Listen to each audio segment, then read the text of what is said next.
3D views. We'll start off looking and investigating 3D views by looking at an orthographic view. The definition of an orthographic view is a two-dimensional drawing of a three-dimensional object by combining two or more sides of the three-dimensional object into a scalable drawing. This is in opposition to a perspective drawing where the sides are not scalable. You cannot dimension them. Let's take a look.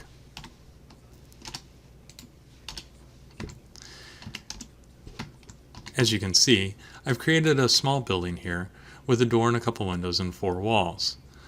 If we look at the site plan, you can see that it also has a roof. To create an orthographic view in Revit, all you have to do is press the house button up at the top. This is an orthographic view of my building. If you hold down the Shift key and simultaneously push down the mouse wheel, you can spin the orthographic view around and see the different sides. Now, if you would like to place a three-dimensional orthographic view on your title sheet, I suggest making a copy of this view so that you have one that is always editable and movable, like this one, and it won't change on your sheet. This is how we do it. If you go to the sheets down in your project browser, you can right-click and add a new sheet. You'll load the title block, and you have the title block. Now, if you happen to drag this 3D view, which is the same as clicking on this house button, you can place this on your title sheet. But what you might run into, let's close some of these windows. Now we can see our 3D view here, and this is the 3D view that we got from pressing the house button or the 3D view button here. And we have placed it on the title sheet here. But as you can see, if I turn it here, it will update over on the sheet. And if you wanted to place a 3D view on the sheet, you probably don't want it to continually update to the new view when you're working on your project over in this view here. So what I recommend is coming to your project browser, right-clicking, and you can duplicate this view. And now you have a copy. Here's our copy up here. If we get to a view that we like, we can drag this view onto the sheet and use this one instead of the one that's live or active. You can see if we come to this one and we rotate it, this one keeps moving, but not this one. To ensure that this view doesn't get modified by accident, we can come down to this icon here and lock the 3D view. Save orientation and lock view. And now I'm pressing down my Shift key and the mouse, and I'm not able to rotate it, and so it's locked even further. The other type of 3D view is a perspective view. I'm going to go to my level 1 floor plan, and from here we can create a perspective view. If we come up to our View tab and our Create panel, we can go to 3D View here, the drop-down menu, and pick Camera. When you select this tool, the first left click in your floor plan view will be where the camera, or where the person looking, is standing. When you left click, it gets placed. And then as you drag your mouse, you don't have to hold down any buttons, but as you move your mouse towards the object that you want a 3D view of, you can see three lines. The middle line is your target. That's the center of your 3D view that you're going to create. And the other two lines are the angle at which you will see the 3D view. Everything within those two lines will be visible. And lastly, depending on how far you drag this target, will be how far the view will see. If I only dragged it to here, you would not see any of the building. So make sure you drag all the way past your building. And when you left click, you get the 3D view. And once you're here, you can select the region, the crop region, and stretch it if you need to make the view more the way you want it.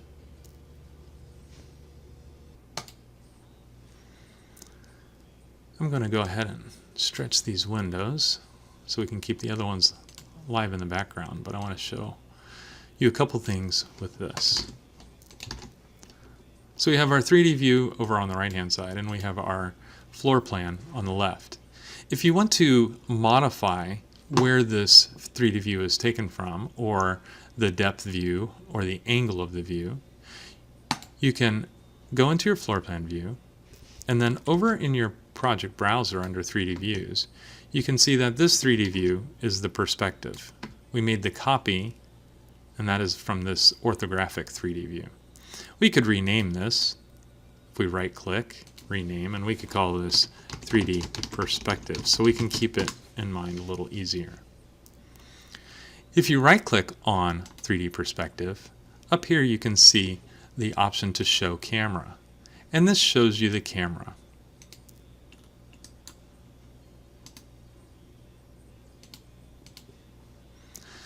Here's the camera, and you can left click and drag that camera wherever you want, and the view will update. You can also do the same thing with the target. And lastly, you can drag the depth of field to wherever you need it. And you can see how this affects the 3D view over here. Another way to navigate 3D views is with your 3D cube. And this is done within the 3D view itself, the perspective 3D view. And your view cube is here. If you click on the view cube, you get this icon that follows your mouse around. And there are several options. You can zoom, you can orbit, you can pan, you can rewind, walk, center, look, up and down. You can play with these and see what they do. If you click up and down, you'll hold your left mouse button down, and you can change the view by dragging your mouse up and down by holding the left button. You can look side to side. You can zoom in and out. You can pan side to side. And we'll look at orbit in just a second. You can walk through your project by using this one. If you left click and hold your button down, you get a new icon, a round circle. And so you just need to drag while holding your left button down in the direction that you want to walk. If I go to the right, I'll go to the right. But if I move forward, I can actually walk around my model. I'm a little high, my roof might be a little low, but you get the idea. And you can back up. And this allows you to get the exact angle of your view that you want. Now if you've done that and you don't like any of the new views you've tried, you can press the rewind button and you get a film strip, and you can go all the way back to the beginning. Or anywhere in between.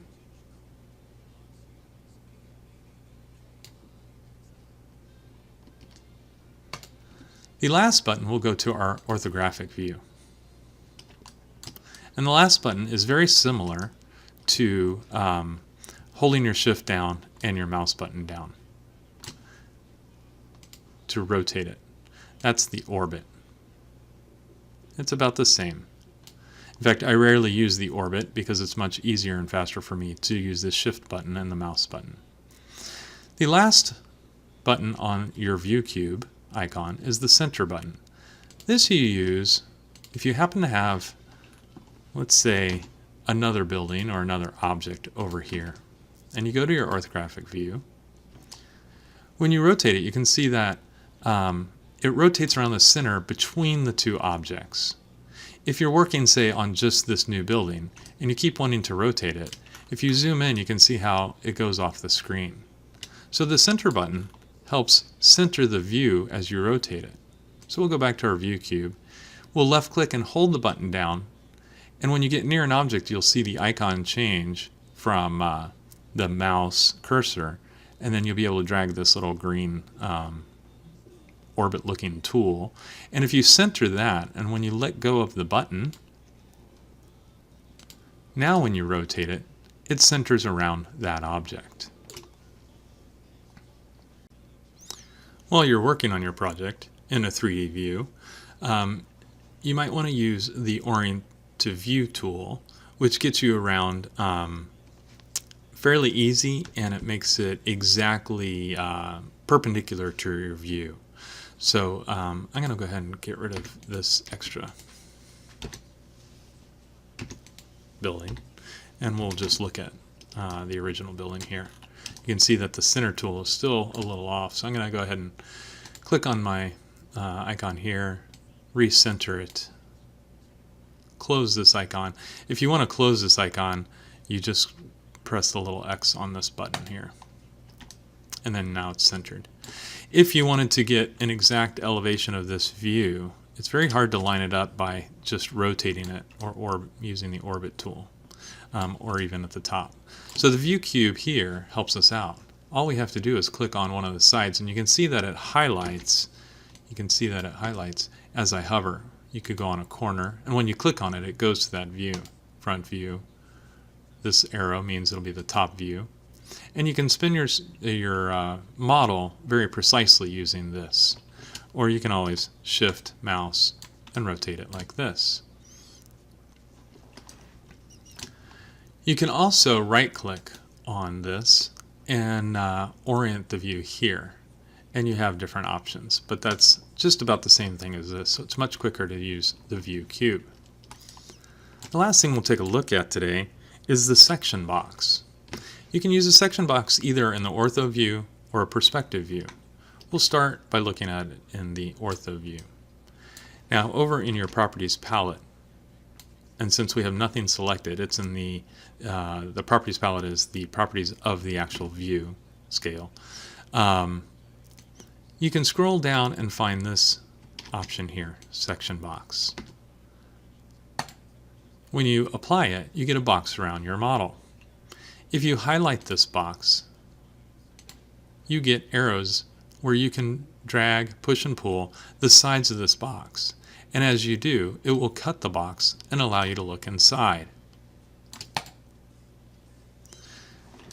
You can do the same thing with a perspective view. Let's go to our perspective view. Now this box that we see is not the section box. This is our crop region. If we drag this towards the model, it will crop the model and you won't see that portion. And remember, you can turn this on and off using the tool down here. The visibility of this. It's turning the visibility of this off. It'll still crop. You just won't see the crop region. Now, in the perspective view, when we turn the section box on, I'm going to shade my model here so we can see it a little better. You see the crop region and the section box around it. I'm going to turn the crop region off, so now we just see the section box. And we can still drag and push. Oops, I want to get that one. And you can, let's go a little bit farther.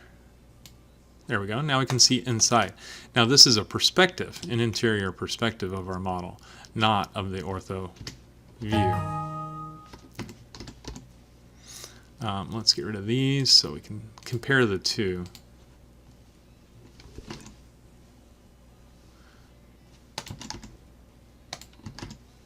So we have the perspective on the left and the ortho on the right, and you can see the difference.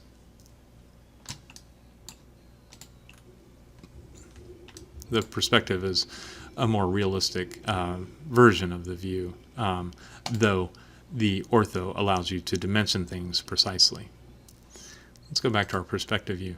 Now, if you wanted to use this view on a sheet, you might not want to see the section box.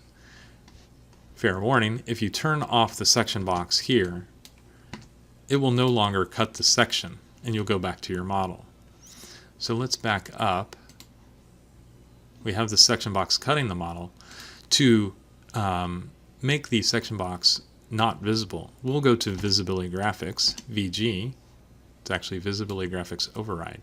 We'll go to our Annotation tab, down to Section Boxes, and we'll turn it off here. This just means that we won't be able to see it. This here determines if it's actually applied to the model or not. I'm going to hit OK. Now you can see the section being cut in perspective without the section box being seen.